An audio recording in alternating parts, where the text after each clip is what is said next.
Okay, so for all the Cholim of Klal Yisrael, and now they have a speedy refuah shlema, and all the security forces of Israel, that they should have Hashem's protection to protect the people of Israel.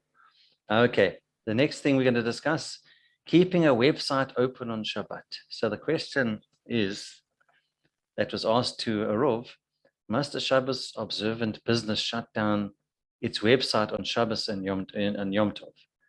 And then in the discussion, it says, the Torah command to keep Shabbos specifically prohibits one's minor children, servants, and animals from performing forbidden labors on behalf of their parents or masters.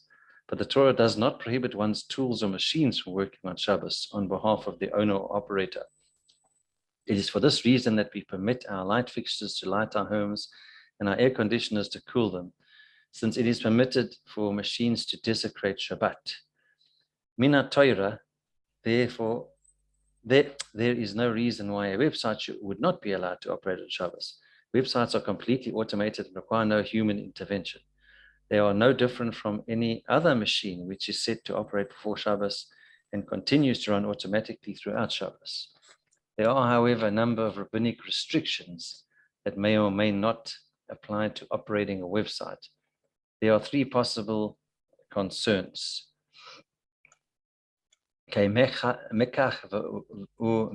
memkar, which means in order to avoid potential Shabbos violations such as writing, rabbis forbade all types of business transactions on Shabbos, even if no contract will be drawn up and no money will change hands. This edict, known as Gezeira Mekach or Mekar, prohibits any kinyan, which is transfer of ownership from one party to the next, including selling, buying, gift giving, or rendering an item hefka to take place on Shabbos. An argument can be made, therefore, that if a business website offers items for sale and the sale is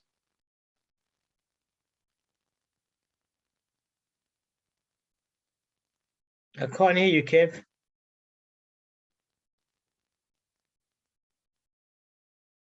Kev, can you hear me, Gav? Kevin too. Can you hear Kevin? I can hear Kevin. Okay, Perfect. Kev, just repeat that last sentence because it got cut off and I'm doing the recording. okay. On the other hand, a transaction is being completed by a machine. Okay, wait, apologies. Let's go. That's not the, okay. If a business website offers items for sale and the sale is consummated on Shabbos, it should not be allowed to operate, since a business transaction, i.e. a sale, will take place on Shabbos on behalf of the owner. But on the other hand, the transaction is being completed by a machine without any active involvement or knowledge of the website owner. We do not find a halachic requirement to stop someone else from transacting business on one's behalf on Shabbos. Indeed, there is a case in Shulchan Aruch which implies otherwise, that it is permitted lechatchila to arrange such a transaction before Shabbos. And it's almost done. Another minute. Shulchan Aruch rules that it is permitted to give a non-Jew money before Shabbos so that he may purchase items for a Jew, provided that he does not instruct the non-Jew to buy the items specifically on Shabbos. Similarly, it is permitted before Shabbos to give a non-Jew clothing to sell on his behalf, provided that he does not instruct him to sell the clothing on Shabbos specifically. And lastly, last point, apparently it is Shulchan Aruch's opinion that as long as the restrictions against Amira La'akum were adhered to, it is permitted for business to be transacted on Shabbos on behalf of a Jew, since the rabbis forbade only an active transaction. They did not forbid a passive transaction from taking place. Allowing a website to operate on Shabbos and conduct business on behalf of its owner is quite similar to this case. Business is being conducted by means of a machine. Passively, the Jewish owner is engaged in business, but passive business apparently is not prohibited on Shabbos. Oh, brilliant. That's good news for me. Yeah, sure, exactly. Okay. It makes sense, if a company like Amazon, it's owned by Jeff Bezos, but let's say it was owned by Yid, it would be a problem. All these transactions take place, a lot of them on Shabbos.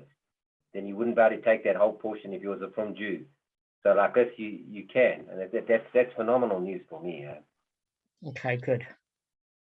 Good. Yeah, just in terms of e-commerce or whatever, I'd like to speak to Rabbi Eibach more in depth in terms of some complications as opposed to a static website where people can leave their contact details and business might result. The one is that they taking the initiative, and the other one is you setting up a transactionary platform.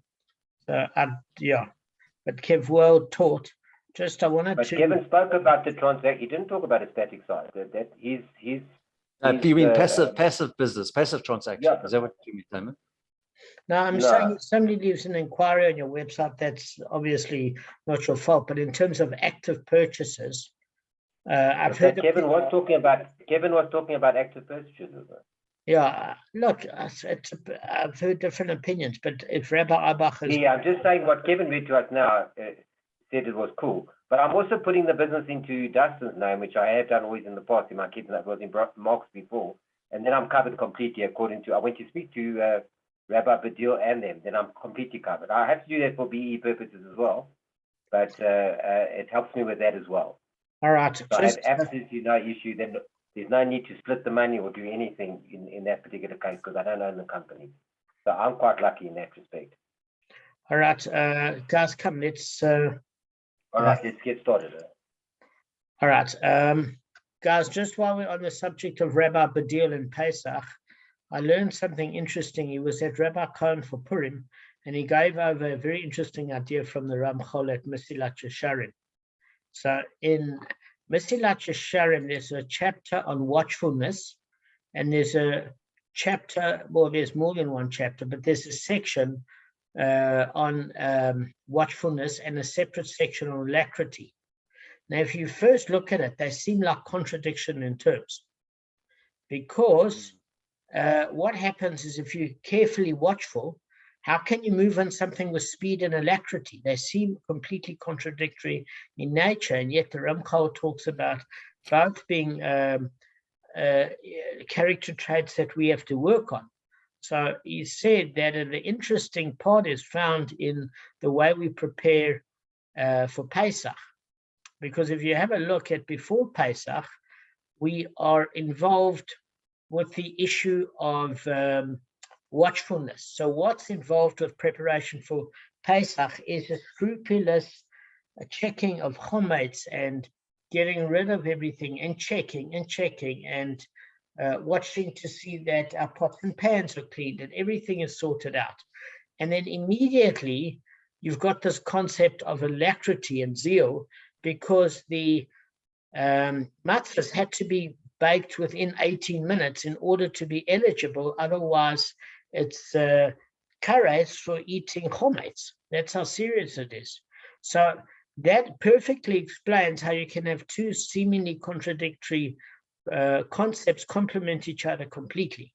Because what he was saying is that he was talking about a National Geographic he saw, that when there was a lion, there was a famous photographer that took, I think, a snow leopard, I don't think it was a lion, which are quite hard to find, and took a picture of how they killed.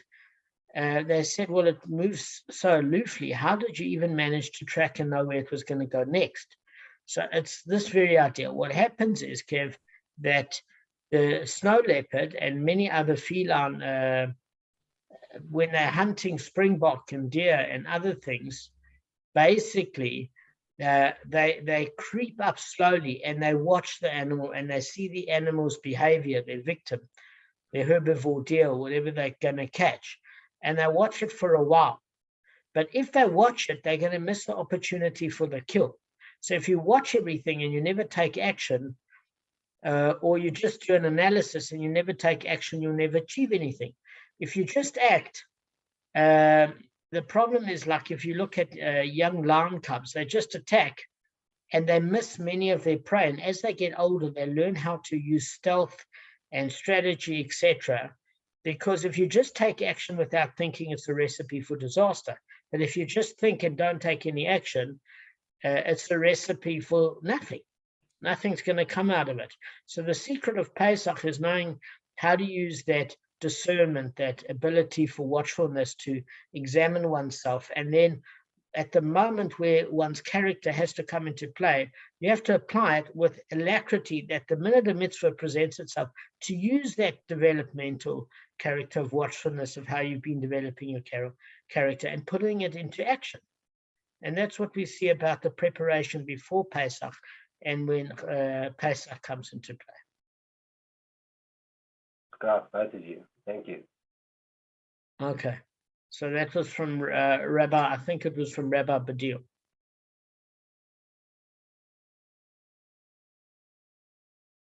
Okay. Well, hopefully I don't put you to sleep. All right, guys. So listen, the Gemara starts an Amorite dispute with respect to the fourfold and fivefold payment for selling a stolen animal. So concerning a thief who sells the stolen animal prior to the original owner's despair, Rav Nachman says he's liable to the fourfold or fivefold payment, and Rav Sheshes says he's not liable to the fourfold or fivefold payment. So again, Rav Nachman said even prior to despair, there's liability for the fourfold or fivefold, and Rav Sheshes said he's not liable to the fourfold or fivefold payment. Okay? Now, what you've got to bear in mind, because if the original owner had despaired while it was in the thief's possession, the thief would have acquired it and would not be liable to the fourfold or fivefold payment for the subsequent sale. That's why the Bryce's Middles case, whose purpose it was to present a case in which both the first and second thieves are liable basically to multiple payments, had to discuss a situation in which despair would not occur until after the animal left the first thief's possession. So now that it's clarified that, he's sorry guys, I've got emails flying through and it's just distracting me. Apologies. So anyway, guys, so from the fact that Rav Sheshes interprets the law of the fourfold or fivefold payment as applying after despair, unlike Rav Nachman, we can see that he disputes Rav and Rabbah, because they hold that despair alone does affect acquisition. And the very fact that, as far as he's concerned, it's a slightly different case, that there's eligibility prior to the owner's despair. In that particular case, he's not agreeing with Rav or Rabbah. Do you see what I'm saying? So again, Rav Nachman is saying it doesn't matter if there was an issue of, what do you call it, despair or not. Even before despair, there's a four or fivefold payment, specifically if the animal is sold. Rav Sheshes says it's a different case. Despair has to kick in first in order for the sale to be liable, and he's not liable to the fourfold or fivefold payment prior to that. Okay, so the Gemara basically explains their respective positions as follows. So Rav Nachman says that he's liable because there's a pasuk that says the merciful one states in his Torah if he slaughters or sells it. So obviously in a case where he sold it, in all cases, it doesn't make a difference whether he's done so before the owner's despair or whether he's done so after the owner's despair. Okay. In other words, the verse basically prescribes a four and fivefold payment for the thief's acts of sale. It doesn't matter or not whether or not it falls through or it affects acquisition and consummates the theft. So what we are saying is, you're getting punished for what, guys? For sinning repeatedly. Do you remember that issue? That has nothing to do with acquisition. That's the fact that the thief stole it and he tried to render it unusable for the original owner to ever get it back. So for the very act of trying to sell it, it has nothing to do with despair. That's why there's a four or fivefold payment. Rav Sheshes has a different view. He said that basically the thief is not liable because the liability to pay the fourfold or fivefold for selling a stolen animal is only after the original owner's despair. where the thief's actions are actually effective. So what do we mean effective? In other words, they render the animal forever stolen from the owner.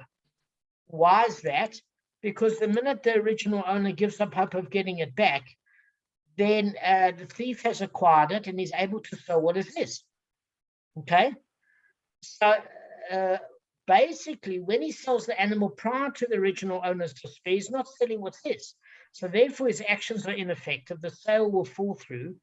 And therefore, the pasuk said, just like with slaughtering and selling, they have to be similar where the actions are effective. So it says whether you sell the animal or slaughter the animal, you're eligible for the fourfold or fivefold payment. So what did we learn about physical change is that when there's a physical change to the animal, your pet animal ain't coming back in the state that you hoped. So that's over. So too, when you sell your animal, it has to occur after despair in order that the sale be valid. And in that particular way, the sale being valid means the original owner is not going to get it back, because now you've got to go through two parties in order to get it back. And therefore, he's going according to the pasuk exactly. That's as far as Rav Sheshes is concerned. Does that make sense, guys? It has to mimic it. According to Rav Nachman, that has nothing to do with it at all, because he's basically saying that for the very act itself, it doesn't matter whether the sale goes through or not. It says if you slaughter or sell it according to the pasuk, in that case, there doesn't have to be a mimicking. It just means for an act that you're transgressing in the Torah. That's why you're paying the fourfold. Otherwise, you pay a twofold for simply selling an item. You pay the principal and the kefil payment. Okay? So if we're looking at a source for Rav Sheshes' ruling, it was taught in a brisa. Rabbi Akiva said, why did the Torah state that if the thief slaughtered or sold the stolen animal, he pays the fourfold and fivefold payments? Because he became rooted in sin.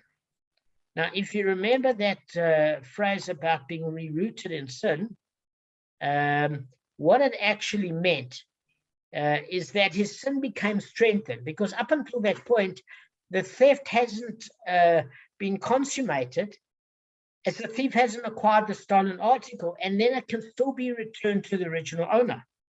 So basically, with the slaughter can never be returned to the original owner, and therefore Rav Sheshes is saying that only when a theft is consummated by a valid sale, and the only way there's a valid sale is if the original owner gives up. At that point, the four or fivefold payment kicks in. Okay, so that's what we've learned so far. So what it's saying is, now in Rabbi Akiva's case, when did the thief sell it? If you would say he sold it prior to the original owner's despair, is there then a rooting of sin? In other words, what it's saying is, if there's no effect, if there's no despair, there's no effect of sale. And since there's no effect of sale, then the original owner is likely to get it back. So in that particular case, there hasn't really been a sale that's caused this rooting of sin. Rather, is it not specifically referring to where he sold the animal after the original owner's despair? Okay? So the Gemara rejects this proof. It says, when the brisa says because he became rooted in sin, it means because he has sinned repeatedly.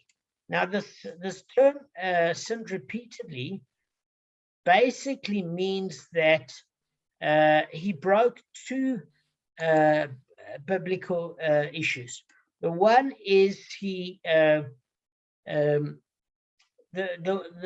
one is that he not only stole the animal, but in addition to that, he tried to sell the animal and at least tried to circumvent any way for the original owner to get it back. Therefore, he's not remorseful. And since he's not remorseful, it's deemed to be a far worse sin.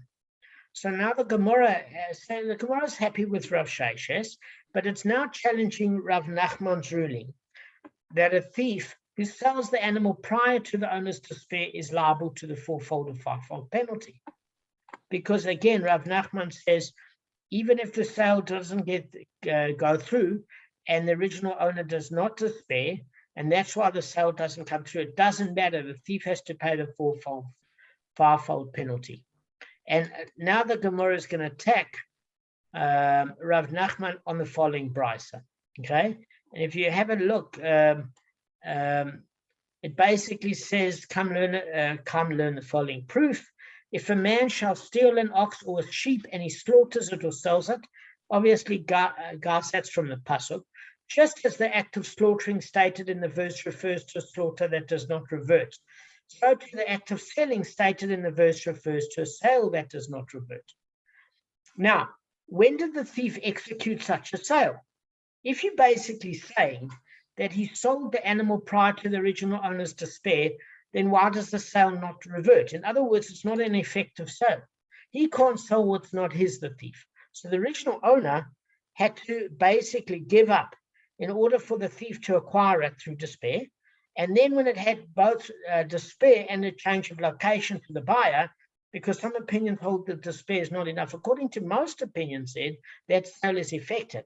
At that point, there should be an eligibility to a fivefold payment. That's what the Gemara is saying. But if there wasn't despair, that sale is not going to stick. And since that sale is not going to stick, it's not rendered impermanent. And why must it be rendered permanent and not impermanent? Because the sale has to be permanent, just like the slaughter has to be permanent, because you ain't going to bring that animal back to life. So just then, that proves, in fact, that you need despair in order for the sale to stick and be of permanence, because it has to mirror slaughtering. Okay? So it says,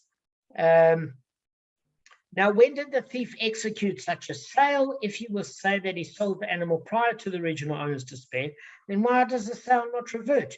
Rather, it must be to where the thief sold the animal after the original owner's despair. And you're to learn from this that the liability to pay fourfold and fivefold payments for selling a stolen animal is specifically after the original owner's despair. Now, that's a pretty good argument against Rav Nachman, isn't it? Okay, so Rav Nachman's got a decent answer. He said, look, it doesn't matter. We're not talking about here about a sale that does not revert because of a technicality. What we're saying here, Rav Nachman, I'm going to read the exact words and then I'm going to say it in Damon language. Rav Nachman interpreted the brisa as follows: when the brisa says that one is liable only for a sale that does not revert, it does not mean to exclude a sale that will revert because it's not legally binding. Rather, it means to exclude a sale that reverts because it was stipulated that that sale be for a limited time, such as for 30 days. Okay, so what it's saying here, Rav Nachman, is the reason why he doesn't pay the fourfold or fivefold payment of the sale within 30 days is the sale of 30 days is actually a rental agreement or cooling off period. So that's not a sale that's irreversible at all. It means he could, sometimes we used to have a sale in those days where, Kevin, it was like a hire purchase agreement. So in other words, if you never ended, you'd pay a deposit or whatever, right? And you'd be renting the animal for work. And if you failed to pay, then basically at that point, it's as if you bought the animal. So you could rent it, but if you damaged it, you bought it. It's like you're hiring a tool, and if you damaged it, you pay the value of the tool, and then you get to keep the tool, and then you fix it on your own, or whatever the case may be. So it's a sale of a rental agreement, HP sort of hire purchase sort of thing. So in other words, Rav Nachman is saying any sale that broke of its own accord because there was a flaw in a contractual obligation, there you're not eligible to a four or fivefold payment because it didn't seem like a permanent sale to start with. But wherever there's a sale where the thief tried to sell the item that was stolen, he's really, really a despicable person because he not only stole it, but he has no intention of making sure the original owner can ever get it back. And since he sinned intentionally and repeatedly and habitually, he doesn't get off the hook, even though the sale is going to by default crash, because at a certain point when it's taken to court, the sale won't hold water.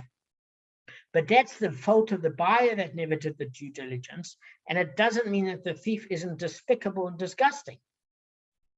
does that make sense? The buyer might have to forfeit it because he didn't do his due diligence, but the thief had every bad intention in the world. And therefore, it doesn't mean that the sale has to actually take place in order for somebody to be penalized, because they're doing something despicable. Whereas Rav Sheshes says, listen, we don't work on somebody's despicable nature. What we work on is, did a sale take place? Kevin, you're falling asleep again today. I can see. I also can see it. Yeah. Okay, I'm tired. No, I okay, It's understand. not going to absorb anything that's going on. There's like no point.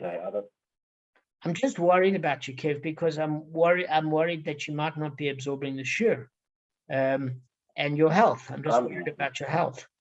I just came back from a long ride. That's why I rushed back here. Okay, sure. It was the sun, and I walked, and I was walking around also. Okay, no problem. All right. So what Rav Sheshes is basically saying here is that in order to convict somebody, you can't, if you want to convict them of drug trafficking, for example, right? You can't say that he tried to sell it. A good had to exchange place for money, or there had to be something like a legitimate sale in order to prosecute. You can't prosecute on it could have happened. You can only prosecute on a sale that took place. So he holds the 4 or 5-fold payment is only if the original owner despairs, then the thief acquires it, then he sells it to a buyer, and a transaction actually stuck with permanence. Then you can make the thief pay the original owner back 4 or 5-fold. Does that make sense? But Rav Nachman said for the despicable act alone, where the sale falls through because it's obviously there was no despair, is irrelevant. It's the despicable nature on which you pay. He says the only time we don't actually have that despicable nature come into play is when somebody had a temporary contract where if the person never paid the rental agreement within 30 days, they then own it, because the person then might have stolen a cow, wanted to rent it to get some revenue, and would have returned it to the original owner. Okay, let's go on. So Rav Elazar said too that he holds that a thief's liability to pay the 4-fold or 5-fold payment for selling a stolen item is specifically after the original owner's despair. Okay, so Rav Elazar is holding the same as Rav Sheshes, it seems, right? And you may know, in other words, whenever the Gemara uses the term you may know, it means that basically Rav Elazar is going to prove it. And what he's going to say, he's going to try and prove it. He's going to say that the presumption in cases of theft is that the owner despairs of recovering the stolen article. In other words, even if a thief sells the stolen article immediately after the theft, the buyer acquires it through despair in conjunction with the change of domain. So Rashi is saying that the default position is that he doesn't agree that you have to wait for despair to kick in, simply because you're not going to be there when the thief's not going to be there to listen when the original owner despairs. The original owner might not make a public declaration to anybody, but the default position, according to Rav Elazar, is that when a miniature item is stolen, you pretty much give hope of the person doing the right thing and giving it back. And therefore, since we give up hope automatically, then despair kicks in, which means the thief owns it and can sell it, but he doesn't hold Rav Elazar like Rav Rabba. He only holds not if the thief kept it, but if he sold it. So in other words, Rav Elazar holds you need despair to effect acquisition, which happens automatically upon theft. That's the presumption. And number 2, a change of ownership, a change of domain.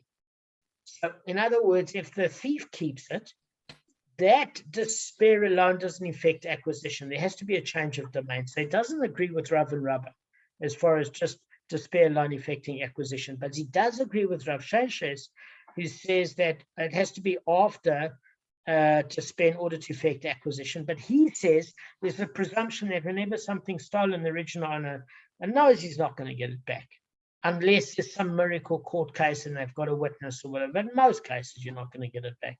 And therefore, since that despair is almost presumptuous, or let's use the word presumed, then in that particular case, it's a fait accompli that the original owner has given up on it, and then the thief owns it and he sells it, and therefore there's an eligibility for the 4 or 5-fold payment. For the Torah said that if the thief slaughtered or sold the stolen animal, he pays the 4-fold and 5-fold payment. Now, this is where Rav Elazar's proof is coming up. He's saying, look, if the Torah said that the thief slaughtered or sold the stolen animal, he then pays the 4-fold or 5-fold payment. Now, why should he pay it? Perhaps the original owner did not despair, and the sale is invalid. In other words, so what he's saying is, rather, is it not because we say that the presumption in cases of theft is that the owner despairs. Therefore, the Torah takes for granted that the sale is valid and prescribes the 4-fold and 5-fold payment, since the buyer acquires the animal through despair and the change of domain. Okay. Now, since Rav Elazar derives that a theft victim generally despairs of recovering the stolen article from the very fact that the Torah prescribes the 4-fold or 5-fold penalty for the thief's sale, the Torah is saying wouldn't prescribe that penalty unless it was almost a presumption. It's evident that he holds with Rav Sheshes that liability to the 4-fold or 5-fold payment for selling a stolen ox or sheep applies specifically where the sale is done after the original owner's despair. But there is an issue here that if somebody hears him in the shopping center, like in Pick and Pay, saying, I'm going to get it back. I'm not going to give up. I'm going to find this little idiot. I'm going to sue this guy. And he hasn't given up. Then that sale, if there's a public declaration to the contrary, is not valid. Does that make sense? In other words, it's presumed unless you've got evidence to the contrary. But if you have evidence to the contrary, according to Rav Elazar, then it counts, because then you can't take the general position of that is presumed. Okay, so that's also for very, very straight forward. So the Gemara has indeed proven that Rav Elazar holds that the 4-fold or 5-fold penalty for selling the stolen animal applies only after despair. But now the Gemara challenges Rav Elazar's contention that the Torah's prescription of the 4-fold and 5-fold penalty for selling a stolen animal demonstrates that a theft victim generally despairs of recovering the stolen article. Because he's saying that Rav Elazar, the very fact that the Torah mentioned it means there's a presumption. And the Gemara is saying no, perhaps the Torah prescribes the 4-fold or 5-fold for selling a stolen item, even when the original owner did not despair and the sale is invalid. So what it's actually saying there is accordingly, it might go, according to Rav Nachman and not Rav Sheshes, that the thief's liability for selling the stolen animal doesn't demonstrate the presumption that a theft victim despairs of recovering the stolen article, rather that he sinned repeatedly. They could prove that as well. That for the very fact that you stole something and tried to sell it, that's why you're paying the 4-fold or 5-fold. Not that there's a presumption of despair. Okay? So the Gemara answers, they said, it should not enter your mind to say this, for we need for the act of selling to be similar to the act of slaughtering. Just as with respect to slaughtering, the Torah refers to where the thief's actions were effective in consummating the theft. And we're saying that when the thief steals and slaughters, he acquires the stolen animal through physical change, because that animal will never come back in the living state again. And that renders the animal forever stolen from its owner, because that animal will never be in the state that it was once it's slaughtered. You're not bringing it back to life. And so too, we're saying that because the pasuk of selling and slaughtering is next to each other, it's saying that the selling has to work in respect to being an effective sale. In other words, you can't make it prior to the original owner's despair, because that's not an effective sale in consummating the theft. Okay, so that's the first issue. Is it saying that you can't automatically think that that would be the case, and it has to be. It might have to actually wait for some sort of declaration. It's not saying Rav Elazar is wrong. It's just saying he might not necessarily be able to make that presumption. So the Gemara presents another challenge to Rav Elazar, because his contention was that the fourfold or fivefold payment for selling demonstrate that a theft victim generally despairs of recovering the stolen article. But the Gemara says, but perhaps the Torah means to prescribe the penalty for selling only in a case where we have heard the original owner's despair. Okay? In other words, but if we did not hear the owner's despair, you can't derive from the Torah's imposition that there's a presumption of despair in the case of theft, as Rashi explains. So the Gemara answers, they said it should not enter your mind to say this, for we need the act of selling to be similar to the act of slaughtering, just as liability for slaughtering is incurred even when the slaughter is committed immediately after the theft, so too liability for selling incurred even when the sale is immediately committed after the theft. So what it's saying is, even before we hear of an explicit act of despair by the owner, if there's a physical change, that alone affects acquisition, and it renders the animal forever stolen from the animal, from the original owner. And so too, even when before we hear an explicit public declaration of despair from the owner, it must be a presumption of despair in the case of theft. So Rav Elazar answers it quite well, and he said it's got to mimic each other. It's automatic that you don't have to wait a period of time. Look, I think that the argument against that could be that physical change, that sale is not reversible, whereas for slaughter, whereas on a sale, it is reversible. So the issue has nothing to do, in my opinion, maybe with despair. Maybe it has to do with the fact that it's irreversible with a physical change. With despair, it's not necessarily the case. But Rav Elazar is saying, no, you're wrong. And at the end of the day, it has to mimic each other, that you can't go back on the slaughter and you can't go back on the sale. And they have to match each other according to the Torah. And the only way it matches each other if there's a presumption of despair from the original owner immediately after theft. Okay, so we're going to be dealing with an issue of Rav Yochanan. Guys, we've still got time. Please just stay awake. We don't have long left, really. Rav Yochanan objects to Rav Elazar's premise that the term selling refers only to a sale that effects acquisition and consummates a theft. So, right.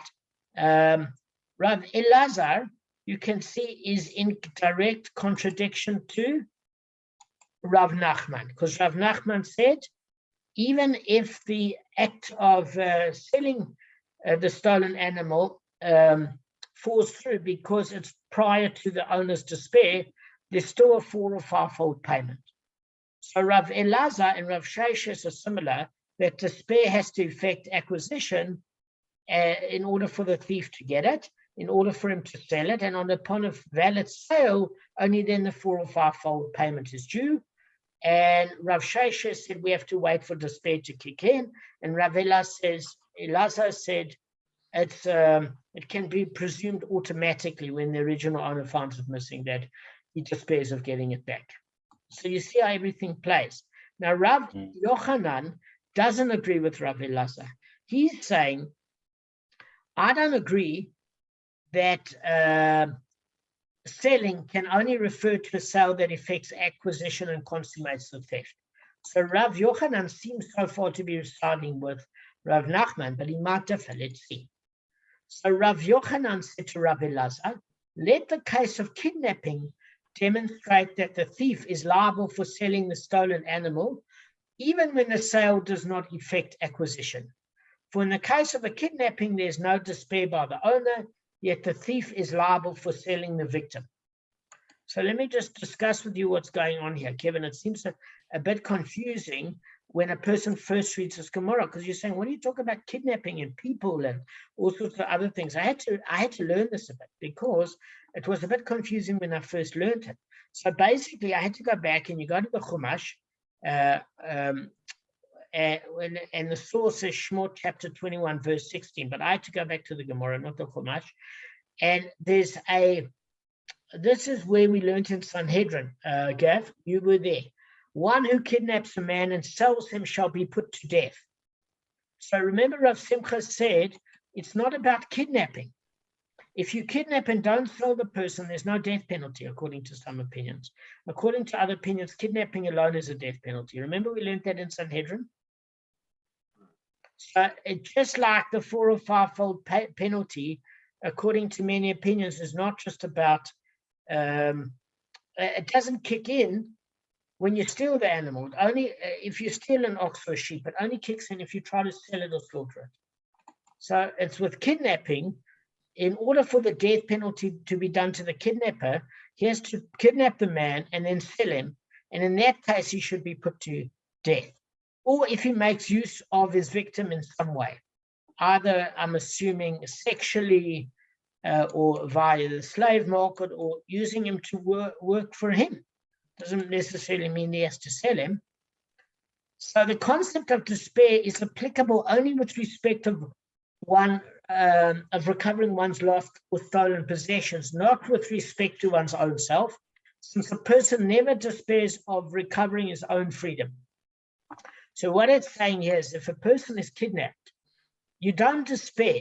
There's always hope that if a person gets, listen, it might be a bit different if a person's kidnapped by ISIS, because after the Taliban kidnap, they generally behead within a couple of days. They don't let the sun set. But with normal people, is they kidnap for money. They don't kidnap for ideology. Okay, and therefore they don't kidnap for no reason. Today, when you kidnap for ransom money. In those days, you could sell a person as a slave, but you generally kidnap for money, not for ideological purposes, and therefore there's no good in killing the goods. Does that make sense, Kev? In other words, Chris Voss, who's chief negotiator for the FBI for many years, said we look at kidnapping disdainfully, but for many countries, like in Somalia with the pirates or whatever, it was just goods to trade. That's all. People were like goods. This is how despicable people are. But in actual fact, there's no point in killing the person because they're not of use. The family doesn't pay for a killing. The family pays to get the person back. And therefore, a person doesn't despair, even if they're in a grievous situation. And since the person doesn't despair, we shouldn't actually give them the death penalty, technically, because what it's saying is as follows. Since, with respect to your own self, a person never despairs of recovering his own freedom, hence the kidnapper's sale of his victim does not effect acquisition.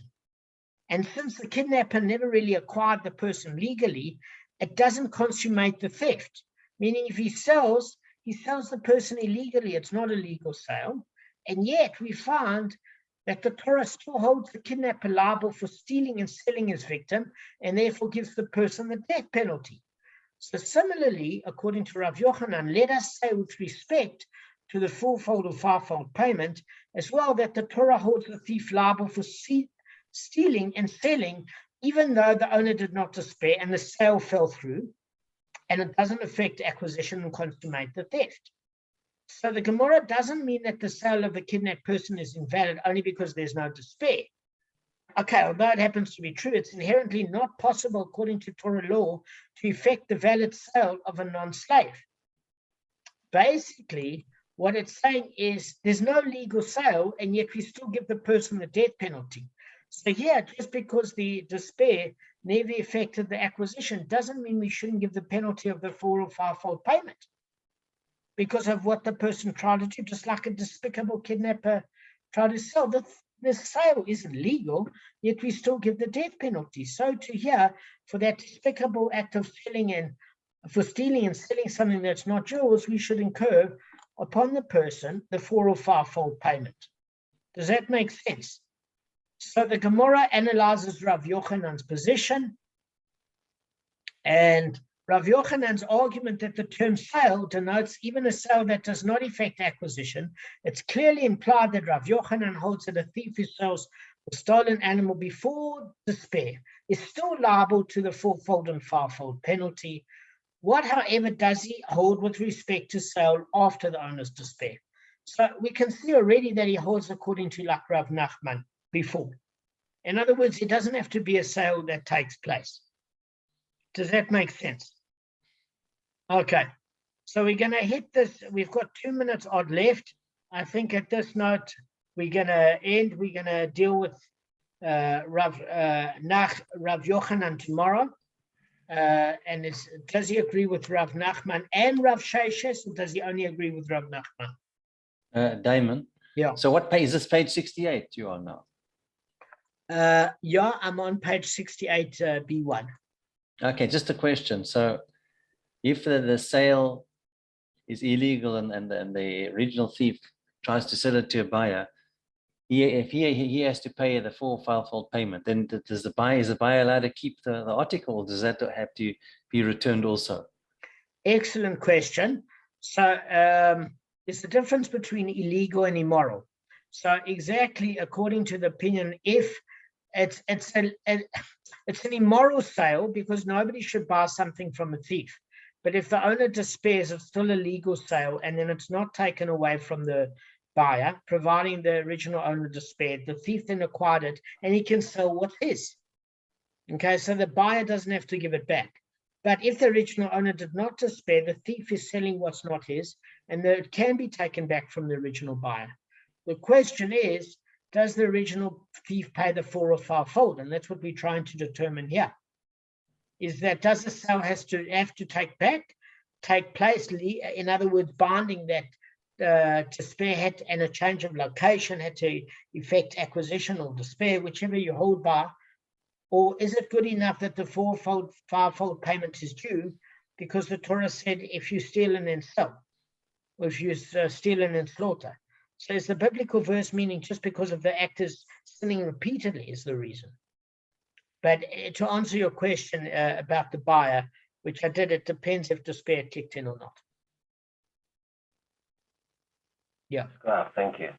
All right, Sure. guys, we covered a lot of ground today, believe it or not. Yeah, I know we did. Thanks.